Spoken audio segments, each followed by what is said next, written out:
रमेशला 550 पैकी 440 गुण मिळाले तर त्याला किती टक्के गुण मिळाले?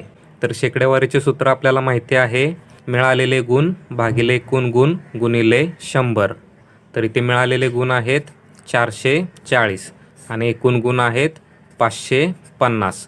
त्यानंतर गुणिले 100 म्हणजेच 550 पैकी 440 तर 100 पैकी किती, या प्रकारे आपण टक्के काढतो. त्यानंतर याला संक्षिप्त रूप दिले तर शून्याला शून्य कॅन्सल झाली, अकरी चोक 44, अकरी पाची 55.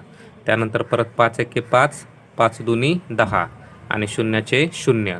तर अंशस्थानी उरले फक्त 4 गुणिले 20 आणि 20 चोक येणार आहे 80. त्यामुळे इथे उत्तर आपल्याला मिळाले 80% आणि 80%चा पर्याय क्रमांक हा ए आहे.